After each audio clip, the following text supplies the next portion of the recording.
வடக்கு, கிழக்கு, வடமத்திய, ஊவா மற்றும் மத்திய மாகாணங்களிலும் ஹம்பாந்தோட்டை மாவட்டத்திலும் மழை அல்லது இடியுடன் கூடிய மழை பெய்யக்கூடும் என வளிமண்டலவியல் திணைக்களம் எதிர்ப்பு கூறியுள்ளது.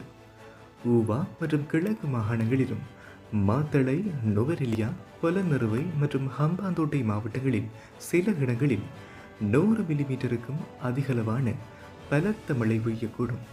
நாட்டின் ஏனைய பகுதிகளில் மாலை அல்லது இரவு வேளைகளில் மழை அல்லது இடியுடன் கூடிய மழை பெய்யக்கூடும். மத்திய மலைநாட்டின் கிழக்கு சரிவுகளிலும் வடக்கு, வடமத்திய, கிழக்கு மற்றும் வடமேல் மாகாணங்களிலும் ஹம்பாந்தோட்டை மற்றும் மொனராகலை மாவட்டங்களிலும் மணித்தியாலத்திற்கு 30 முதல் 40 கிலோமீட்டர் வேகத்தில் பலத்த காற்றும் வீசக்கூடும். இடியுடன் கூடிய மழை பெய்யும் வேளையில் தற்காலிகமாக ஏற்படும் பலத்த காற்று மற்றும் மின்னல் தாக்கங்களினால் ஏற்படக்கூடிய பாதிப்புகளை குறைத்துக் கொள்ள தேவையான முன்னெச்சரிக்கை நடவடிக்கைகளை எடுத்துக்கொள்ளுமாறு வளிமண்டலவியல் திணைக்களம் பொதுமக்களை அறிவுறுத்தியுள்ளது.